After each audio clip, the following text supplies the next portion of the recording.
Hay una historia en mi ciudad que todo el mundo sabe, pero que casi nadie ha vivido.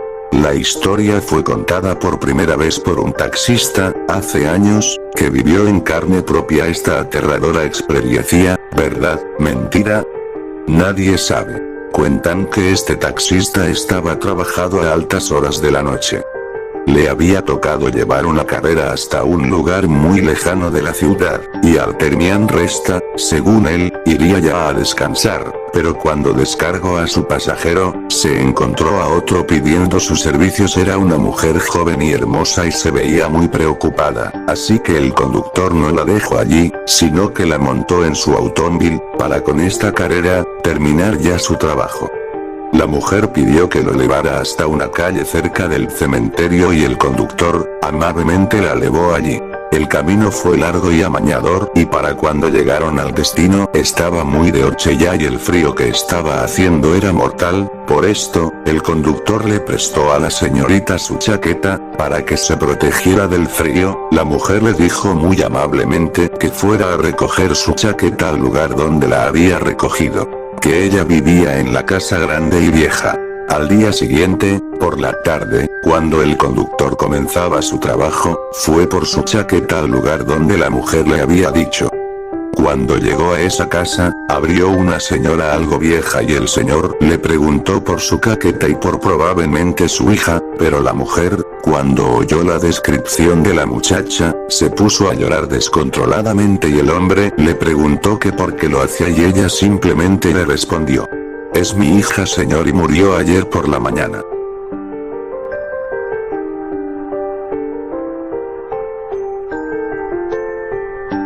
Existen cosas que van más allá de nuestra lógica, ocasionando que muchas personas se tomen como una broma, todo hecho que no pertenezca al mundo que somos capaces de ver y escuchar. Ese fue el caso de estos dos hermanos, que a modo de juego y para averiguar quién era el más miedoso, elaboraron una ouija en casa.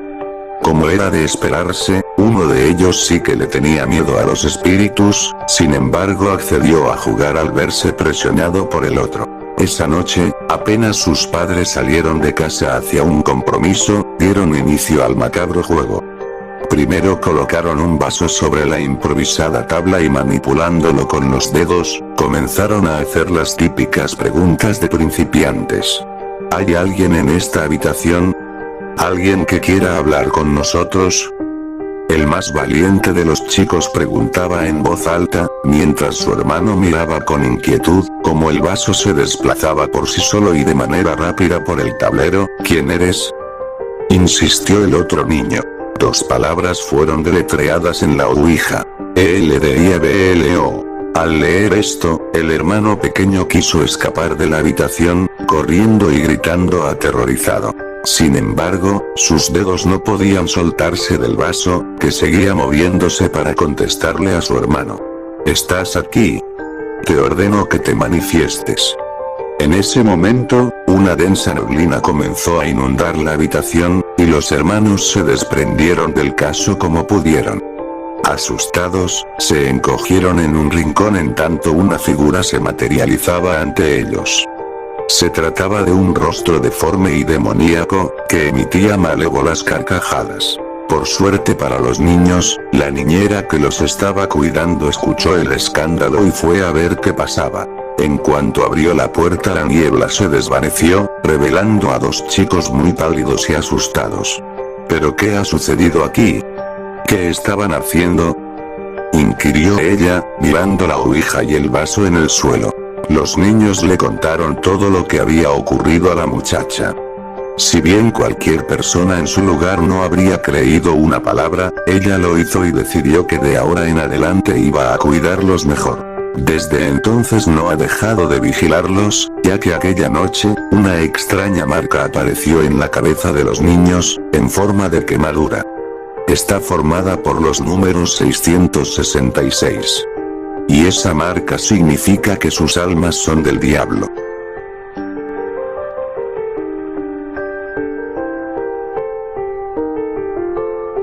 Llegaron a las oficinas de los guardabosques del área, estaban muy preocupados. Eran dos padres de familia quienes, extremadamente nerviosos, acudieron a pedir ayuda, pues sus dos hijos, ambos niños, se hallaban desaparecidos desde hacía por lo menos 30 minutos. Inmediatamente mis colegas y yo, con ayuda de los padres, nos adentramos al bosque para localizar a los dos pequeños lo más rápido posible, pues comenzaba a anochecer. Durante la tensa búsqueda, los padres nos explicaron que se hallaban tomando fotos en el momento en el que sus niños desaparecieron, ni siquiera los oyeron alejarse, ni mucho menos los vieron apartarse de ellos, por lo que se les hizo muy extraño que de un momento a otro, y sin ninguna señal, sus hijos se hubieran esfumado. Alex, de 10 años y Dylan, de 8 eran los hijos de aquellos padres quienes, aunque asustados, estaban serenos y podían pensar con absoluta claridad, aún más si la vida de esos dos pequeños dependía de ello, y sí, dependía de ello. Al oír esto, nuestra preocupación incrementó sobremanera, pues recordamos que, según reportes de la policía del condado, se contaba el rumor de que había un asesino suelto que merodeaba el área cercana al bosque, y que además estaba relacionado con la desaparición de al menos 12 niños que nunca fueron encontrados. Aún así, no quisimos alertar a los padres sobre esta situación, pues podíamos asustarlos hasta el punto de causarles un ataque de pánico. Pasó una larga hora de búsqueda sin descanso hasta que por fin encontramos a los dos pequeños con salud y sin ningún rasguño junto a una pequeña cascada. Después del conmovedor momento de sus padres abrazándolos, les preguntamos el porqué de su espontánea desaparición, entrevistándolos por separado en el despacho, y esto nos dijeron. El testimonio de ambos coincidió en todo. Mientras sus padres estaban distraídos, vieron a varios niños, como 7, escondidos tras los árboles que, de alguna manera que ellos no pueden explicar, los atraían como si les quisieran decir algo sin que sus padres se dieran cuenta de su presencia. Alex y Dylan cuentan que ningún niño dijo una sola palabra en el momento que estuvieron ellos presentes, pero que se veían amigables. Aún así no les trataron de hablar, simplemente los siguieron hasta llegar a una cueva no tan grande donde, una vez ahí, los incitaron a entrar, pero que en ese momento llegaron sus padres con los guardabosques, nosotros, y que cuando volvieron a voltear a la cueva ya no estaban dichos niños.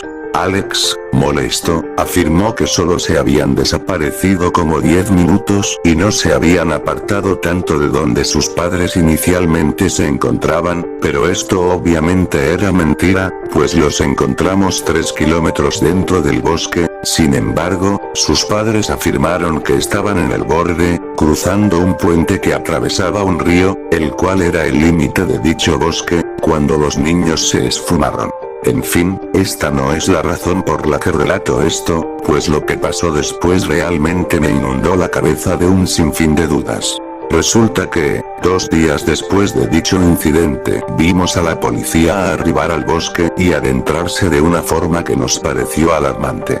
La razón. Una pareja llamó al 911 diciendo, de manera exaltada, que habían encontrado una fosa clandestina con los cadáveres de 12 niños. Este número lo reveló la policía luego de dicho hallazgo, que identificaron como los niños desaparecidos, víctimas de dicho asesino. El horrible descubrimiento se dio luego de que el hijo de la pareja desapareciera de la vista de ambos padres. Estos, preocupados, lo hallaron en la entrada de lo que ellos creían que era una pequeña cueva, la misma donde nosotros encontramos a los hermanos Alex y Dylan. Al final fue todo lo que la policía y medios locales revelaron sobre el incidente. Lo único que se sabe sobre el niño que hizo el descubrimiento es que será llevado a terapia por traumas, pues afirma que un grupo de niños lo guió hasta la fosa donde fueron hallados los cuerpos, y que desde ese momento, los sueña cada noche.